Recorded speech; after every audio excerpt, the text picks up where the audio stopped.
ಗವಿಸಿದ್ದೇಶ್ವರಾಯ ನಮಃ.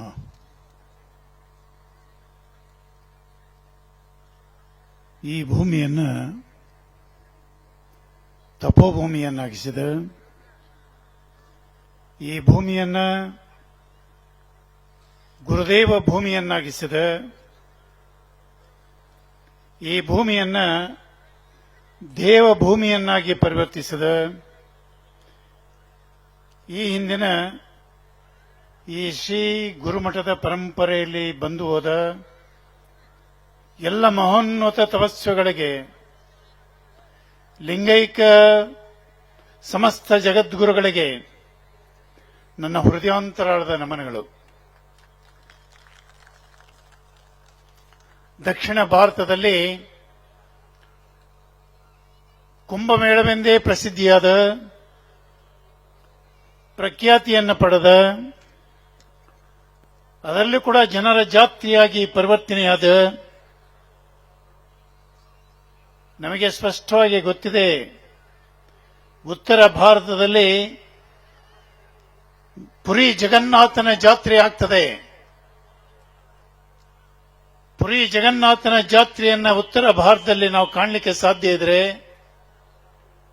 ದಕ್ಷಿಣ ಭಾರತದಲ್ಲಿ ಅದೇ ಮಾದರಿ ಇನ್ನೊಂದು ಜಾತ್ರೆಯನ್ನ ಕಾಣುವಂತ ಭಾಗ್ಯ ಕನ್ನಡ ನಾಡಿನ ಜನರಿಗೆ ಲಭ್ಯ ಆಗಬೇಕಾದ್ರೆ ಆ ಭಾಗ್ಯವನ್ನು ಕರುಣಿಸಿರುವಂತಹದ್ದು ಅದು ಕೊಪ್ಪಳದ ಗವಿಸಿದ್ದೇಶ್ವರ ಮಠ. ಗವಿಸಿದ್ದೇಶ್ವರ ಮಠ ಅನ್ನುವಂಥದ್ದನ್ನು ಈ ಸಮಯದಲ್ಲಿ ನಾನು ಹೇಳಲಿಕ್ಕೆ ಬಯಸ್ತಾ ಇದ್ದೇನೆ.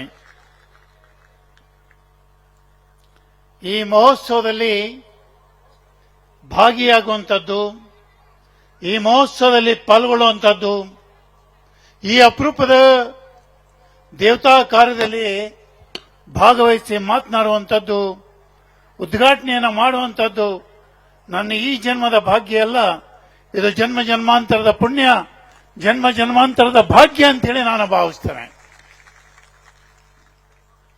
ಈ ರೀತಿಯ ಒಂದು ಐತಿಹಾಸಿಕ, ಈ ರೀತಿಯ ಒಂದು ಪಾರಂಪರಿಕ, ಈ ರೀತಿಯ ಒಂದು ಅಪರೂಪದ ಧಾರ್ಮಿಕ ಕಾರ್ಯಕ್ರಮದಲ್ಲಿ ಭಾಗವಹಿಸುವಂತಹ ಅವಕಾಶ ಇವತ್ತು ನನಗೆ ಲಭ್ಯ ಆಗಿದೆ.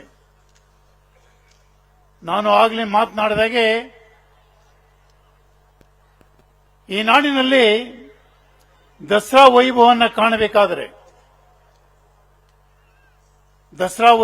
ಕಾಣಬೇಕಾದರೆ ನಾವು ಮೈಸೂರಿಗೆ ಬರಬೇಕಾಗ್ತದೆ.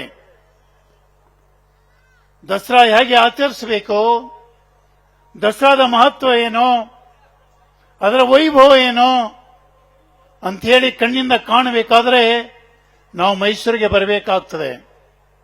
ಒಂದು ಜಾತ್ರೆ ಅಂದ್ರೆ ಏನೋ, ಜಾತ್ರೆಯ ವಿಶೇಷತೆ ಏನೋ, ಒಂದು ಜಾತ್ರೆಯನ್ನು ಹೇಗೆ ಆಚರಣೆ ಮಾಡಬೇಕು, ಒಂದು ಕಡೆಗೆ ದೈವದ ಕರುಣೆ, ಇನ್ನೊಂದು ಕಡೆಗೆ ಭಕ್ತ ಸಾಗರ, ಆ ರೀತಿಯ ಒಂದು ಜಾತ್ರೆಯನ್ನು ಕಣ್ಣಿಂದ ಕಾಣಬೇಕು ಅನ್ನೋದಾದ್ರೆ ಅದಕ್ಕೆ ಬೇರೆ ದಾರಿ ಇಲ್ಲ, ನಾವು ಕೊಪ್ಪಳಕ್ಕೆ ಬರಬೇಕಾಗ್ತದೆ. ಈ ಕಾರ್ಯಕ್ರಮದಲ್ಲಿ ಈ ರೀತಿಯ ಒಂದು ಅಪರೂಪದ ಜಾತ್ರಾ ಮಹೋತ್ಸವದಲ್ಲಿ ನಮ್ಮೆಲ್ಲರ ಮಧ್ಯೆ ಪಾಲ್ಗೊಂಡು ದಿವ್ಯ ಸಾನ್ನಿಧ್ಯವನ್ನು ಕಾಣಿಸಿರುವಂತ ಶ್ರೀಮಠದ ಗವಿಸಿದ್ದೇಶ್ವರ ಮಹಾಸ್ವಾಮಿಗಳ ಅಡಿದಾವರೆಗಳಲ್ಲಿ ಭಕ್ತಿಪೂರ್ವಕವಾಗಿ ನಮನಗಳನ್ನು ಸಮರ್ಪಣೆ ಮಾಡಿ, ಈ ಕಾರ್ಯಕ್ರಮದಲ್ಲಿ ನಮ್ಮೆಲ್ಲರ ಮಧ್ಯೆ ಪಾಲ್ಗೊಂಡು ದಿವ್ಯ ಸಾನ್ನಿಧ್ಯವನ್ನು ಕಾಣಿಸಿರುವಂತ ಜಗದ್ಗುರು ಕನಕ ಗುರುಪೀಠದ ಕಾಗಿನೆಲೆ ಮಹಾಸ್ವಾಮಿಗಳ ಅಡಿದಾವರೆಗಳಲ್ಲಿ ಭಕ್ತಿಪೂರ್ವಕವಾಗಿ ನಮನಗಳನ್ನು ಸಮರ್ಪಣೆ ಮಾಡಿ, ಜಗದ್ವಿಖ್ಯಾತ 3000 ಮಠದ ಪರಮ ಪೂಜ್ಯರ ಪಾದಾರವಿಂದಗಳಲ್ಲಿ ಭಕ್ತಿಪೂರ್ವಕವಾಗಿ ಪಡಮಟ್ಟು, ಈ ವೇದಿಕೆ ಮೇಲಿರುವಂತಹ ಎಲ್ಲ ಹರಗುರು ಚರಮೂರ್ತಿಗಳಿಗೆ ಭಕ್ತಿಪೂರ್ವಕವಾಗಿ ನಮಿಸಿ, ಈ ಜಾತ್ರಾ ಮಹೋತ್ಸವದಲ್ಲಿ ಭಾಗಿಯಾದಂತಹ ಎಲ್ಲ ಭಕ್ತ ಸಮೂಹಕ್ಕೆ ನನ್ನ ಹೃದಯಾಂತರಾದ ನಮನಗಳನ್ನ ಈ ಸಮಯದಲ್ಲಿ ನಾನು ಸಮರ್ಪಣೆ ಮಾಡಲಿಕ್ಕೆ ಬಯಸ್ತಾ ಇದ್ದೇನೆ. ಈ ಹಿಂದಿನ ಶ್ರೀಮಠದ ಎಲ್ಲ ತಪಸ್ಸುಗಳ ಬಯಕೆ ಇಲ್ಲಿ ಸದಾಕಾಲ ಕೂಡ ದೇವತಾ ಕಾರ್ಯಗಳು ನಡಿಬೇಕು, ಮಂಗಳ ಕಾರ್ಯಗಳು ನಡಿಬೇಕು, ಶುಭ ಕಾರ್ಯಗಳು ನಡಿಬೇಕು. ಇದು ಅವರ ತಪಸ್ಸಿನ ಮೂಲ ಉದ್ದೇಶ ಆಗಿತ್ತು. ಇಷ್ಟು ಮಾತ್ರವಲ್ಲ, ಸದಾಕಾಲ ಇಲ್ಲಿ ಅನ್ನದಾಸೋಹ ನಡಿಬೇಕು, ಅಕ್ಷರ ದಾಸೋಹ ನಡಿಬೇಕು. ಇದು ಕೂಡ ಅವರ ಬಯಕೆ ಆಗಿತ್ತು. ಅಷ್ಟೇ ಅಲ್ಲ, ಜೊತೆಗೆ ಜ್ಞಾನ ದಾಸೋಹದ ಜೊತೆಗೆ ಮನುಕುಲವನ್ನ ಸನ್ಮಾರ್ಗದಲ್ಲಿ ತೆಗೆದುಕೊಂಡು ಹೋಗುವ ಕಾರ್ಯವು ಕೂಡ ಈ ಮಠದಿಂದ ಆಗಬೇಕು ಅನ್ನುವಂಥ ಬಯಕೆ ಅವರದಾಗಿತ್ತು. ಈ ಎಲ್ಲ ಪೂರ್ವಿಕರ ತ್ಯಾಗ, ತಪಸ್ಸು, ಪರಿಶ್ರಮದ ಫಲ ಇವತ್ತು ನಾವು ಕಾಣ್ತಿರೋ ವೈಭವ ಅನ್ನುವಂಥದ್ದನ್ನ ಈ ಸಮಯದಲ್ಲಿ ನಾನು ಹೇಳಲಿಕ್ಕೆ ಬಯಸ್ತಾ ಇದ್ದೇನೆ.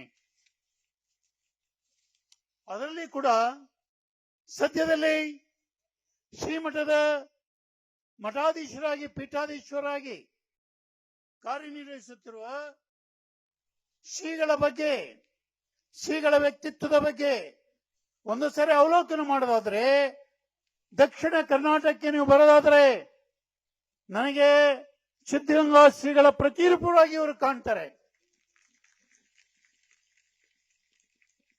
ಉತ್ತರ ಕರ್ನಾಟಕಕ್ಕೆ ನೀವು ಬರೋದಾದ್ರೆ ಸಿದ್ದೇಶ್ವರ ಶ್ರೀಗಳ ಪ್ರತಿರೂಪವಾಗಿ ಇವರು ನನಗೆ ಕಾಣ್ತಾರೆ. ಹೀಗಾಗಿ ಈ ಶ್ರೀಗಳ ಮಹಿಮೆ ಅತ್ಯಂತ ಅಪರೂಪವಾದದ್ದು ಅಂತ ಹೇಳಿ ನಾನು ಹೇಳಲಿಕ್ಕೆ ಬಯಸ್ತಾ ಇದ್ದೇನೆ. ಇಡೀ ನಾಡಿನ ಒಂದು ಸಂಗಮ, ಇಡೀ ನಾಡನ್ನು ಒಂದು ಕಡೆಗೆ ಸನ್ಮಾರ್ಗದಲ್ಲಿ ಕೊಂಡೊಯ್ಯುವಂತ ಶಕ್ತಿ, ಧೀಶಕ್ತಿ ಅದು ಈ ಶ್ರೀಗಳಲ್ಲಿ ಇದೆ ಅನ್ನುವಂಥದ್ದನ್ನು ಈ ಸಮಯದಲ್ಲಿ ನಾನು ಸ್ಮರಣೆ ಮಾಡಲಿಕ್ಕೆ ಬಯಸ್ತಾ ಇದ್ದೇನೆ. ಜೊತೆಯಲ್ಲಿ ಒಬ್ಬ ಮಠಾಧೀಶರು ಹೇಗೆ ಸಮಾಜವನ್ನ ಮುನ್ನಡೆಸಬೇಕು, ಸಮಾಜಮುಖಿಯಾಗಿ ಹೇಗೆ ಕಾರ್ಯವನ್ನು ನಿರ್ವಹಿಸಬೇಕು ಎಂಬುದಕ್ಕೆ ಒಂದು ಜೀವಂತ ಉದಾಹರಣೆಯನ್ನು ನಾವು ಕಾಣಲಿಕ್ಕೆ ಸಾಧ್ಯ ಇದ್ರೆ, ಆ ರೀತಿ ಭವಿಷ್ಯ ನಮ್ಮ ಕಣ್ಣು ಮುಂದೆ ಕಾಣುವಂತ ಒಂದು ಅಪರೂಪದ ವ್ಯಕ್ತಿತ್ವವನ್ನು ನಾವು ಮೆಲುಕು ಹಾಕೋದಾದ್ರೆ ಆ ಕೀರ್ತಿ, ಆ ಯಶಸ್ಸು ಸದ್ಯದ ಶ್ರೀಗಳಿಗೆ ಸಲ್ಲುತ್ತೆ ಅನ್ನುವಂಥದ್ದನ್ನು ಕೂಡ ಈ ಸಮಯದಲ್ಲಿ ನಾನು ಹೇಳಲಿಕ್ಕೆ ಬಯಸ್ತಾ ಇದ್ದೇನೆ. ನಾನು ಈ ಶ್ರೀಗಳ ವ್ಯಕ್ತಿತ್ವವನ್ನ ಅತ್ಯಂತ ಸೂಕ್ಷ್ಮವಾಗಿ ಗಮನಿಸಿದ್ದೇನೆ. ಅವರ ಎಲ್ಲ ಪ್ರವಚನಗಳನ್ನು ಕೂಡ ನಾನು ಯೂಟ್ಯೂಬ್ನಲ್ಲಿ ಆಗಾಗ ಕೇಳ್ತಾನೆ ಇರ್ತೇನೆ. ನನಗೆ ಸಮಯ ಸಿಕ್ಕಾಗ ಶ್ರೀಗಳ ಪ್ರವಚನವನ್ನ, ಶ್ರೀಗಳ ಭಾಷಣವನ್ನ, ಅವರ ಸಮಾಜಮುಖಿ ಚಿಂತನೆಯನ್ನ ನಾನು ಯಾವಾಗಲೂ ಕೂಡ ಕೇಳ್ತಾ ಇರ್ತೇನೆ.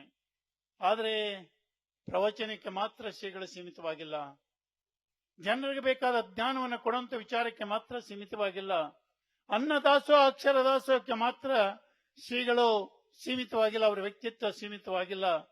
ಈ ಭಾಗದ ನೆಲದ ರಕ್ಷಣೆಯ ವಿಚಾರ ಬಂದಾಗ, ಈ ಭಾಗದ ಜಲದ ರಕ್ಷಣೆಯ ವಿಚಾರ ಬಂದಾಗ, ಈ ಭಾಗದ ಪ್ರಾಕೃತಿಕ ಸಂಪತ್ತಿನ ರಕ್ಷಣೆಯ ವಿಚಾರ ಬಂದಾಗ, ಸಾಮಾನ್ಯ ಜನರ ಹಿತಾಸಕ್ತಿಯ ರಕ್ಷಣೆಯ ವಿಚಾರ ಬಂದಾಗ ಅತ್ಯಂತ ಮುಂಚೂಣಿಯಲ್ಲಿ ನಿಲ್ಲುವಂತ ಮಠ, ಹೋರಾಟದಲ್ಲಿ ಭಾಗಿಯಾಗುವಂತ ಮಠ ಯಾವ್ದಾದ್ರು ಈ ಭಾಗದಲ್ಲಿ ಇದ್ರೆ ಅದು ಕೊಪ್ಪಳದ ಗವಿಸಿದ್ದೇಶ್ವರ ಮಠ ಅನ್ನುವಂಥದ್ದನ್ನು ಈ ಸಮಯದಲ್ಲಿ ನಾನು ಹೇಳಲಿಕ್ಕೆ ಬಯಸ್ತಾ ಇದ್ದೇನೆ. ಈ ಭಾಗದ ನೆಲದ ರಕ್ಷಣೆ, ಪ್ರಾಕೃತಿಕ ಸಂಪತ್ತಿನ ರಕ್ಷಣೆ, ಪರಿಸರದ ರಕ್ಷಣೆ ಈ ವಿಚಾರ ಬಂದಾಗ ಮುಂಚೂಣಿಯಲ್ಲಿ ನಿಲ್ಲುವಂತ ಮಠ ಅದು ಗವಿಸಿದ್ದೇಶ್ವರ ಮಠ.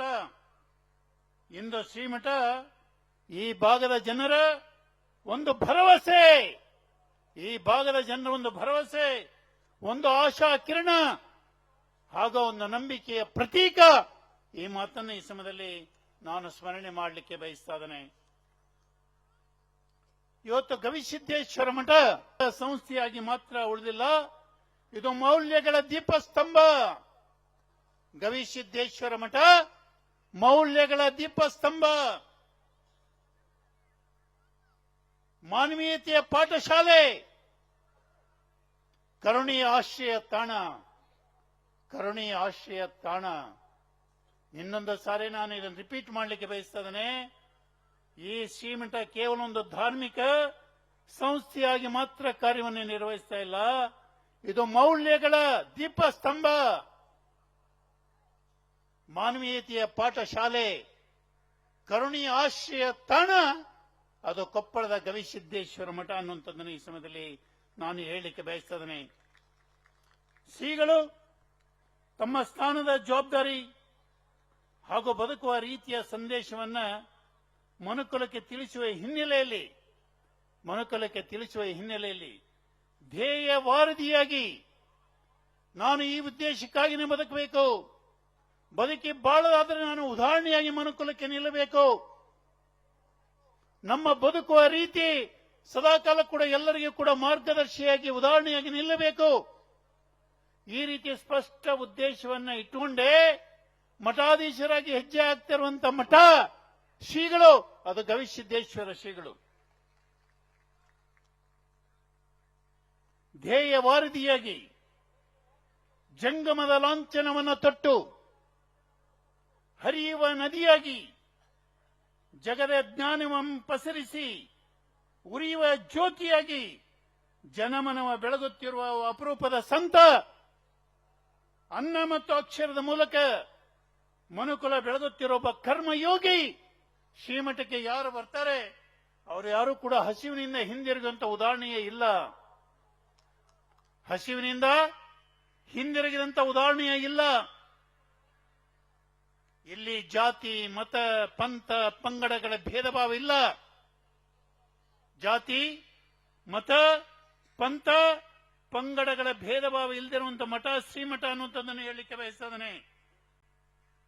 ಇಲ್ಲಿ ಭಾಷೆ ಅಥವಾ ಸ್ಥಾನಮಾನ ಈ ಭೇದವನ್ನು ಕೂಡ ನೀವು ಕಾಣಲಿಕ್ಕೆ ಸಾಧ್ಯ ಇಲ್ಲ.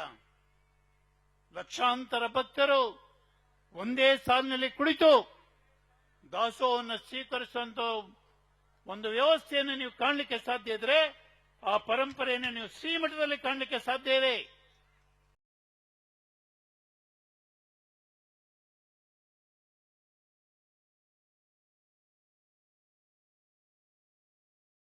ದೈವಿಕ ಶಕ್ತಿಯ ಮಕ್ಕಳು ಎಂಬ ಭಾವನೆಯನ್ನು ಬಿತ್ತುವಂತದ್ದೇ ಶ್ರೀಗಳ ಮುಖ್ಯ ಉದ್ದೇಶ ಅನ್ನುವಂಥದ್ದನ್ನ ನಾವು ಬಹಳ ಸ್ಪಷ್ಟವಾಗಿ ಸ್ಮರಿಸಬೇಕಾಗ್ತದೆ. ಇದೇ ನಮ್ಮ ಹಿಂದಿನ ಈಗಿನ ಎಲ್ಲ ಸಂತರ ಮುಖ್ಯ ಉದ್ದೇಶ. ಈ ರೀತಿ ವಾತಾವರಣವನ್ನು ಕಾಣುವಂತ ಸಮಯದಲ್ಲಿ ನಮ್ಮ ಗುರುಮಠದ ಪರಂಪರೆ, ಭರತ ಭೂಮಿ ಇತಿಹಾಸ ಎಷ್ಟು ಅದ್ಭುತವಾದದ್ದು ಅಂತ ಹೇಳಿ ನಾನು ಸ್ಮರಣೆ ಮಾಡಲಿಕ್ಕೆ ಬಯಸ್ತೇನೆ. ಇದು ನಮ್ಮ ಹೆಮ್ಮೆಯ ಭಾರತ. ಇದೇ ನಮ್ಮ ಹೆಮ್ಮೆಯ ಸಂತರು ಕಂಡ ಕನಸಿನ ಭಾರತ ಅನ್ನುವಂಥದ್ದನ್ನು ಹೇಳಲಿಕ್ಕೆ ನಾನು ಬಯಸ್ತೇನೆ. ಆ ವಾತಾವರಣ ನಾವು ಸ್ಪಷ್ಟವಾಗಿ ಇಲ್ಲಿ ಕಾಣಲಿಕ್ಕೆ ಸಾಧ್ಯ ಇದೆ. ನನಗೆ ಶ್ರೀಗಳ ಬದುಕನ್ನು ಅರ್ಥೈಸುವಾಗ ದೇವರು ಎಂದಿಗೂ ಕೂಡ ಹೋರಾಟಗಾರರನ್ನು, ಪ್ರಯತ್ನಶೀಲರನ್ನು ಕೈಬಿಡುವುದಿಲ್ಲ. ದೇವರು ಎಂದಿಗೂ ಹೋರಾಟಗಾರರನ್ನು, ಪ್ರಯತ್ನಶೀಲರನ್ನು ಕೈಬಿಡುವುದಿಲ್ಲ. ಅದೃಷ್ಟ ಎಂದಿಗೂ ಹೇಡಿಗಳನ್ನು ಹುಡುಕಿಕೊಂಡು ಬರುವುದಿಲ್ಲ. ಇದಕ್ಕೆ ಜೀವಂತ ಉದಾಹರಣೆ ಆ ಪರಿಶ್ರಮದ ಫಲ, ತ್ಯಾಗದ ಫಲ, ಹೋರಾಟದ ಫಲ, ನಂಬಿಕೆಯನ್ನು ಗಳಿಸುವಂತ ಹಿನ್ನೆಲೆಯಲ್ಲಿ ಮಾಡಿದ ಪರಿಶ್ರಮದ ಫಲ.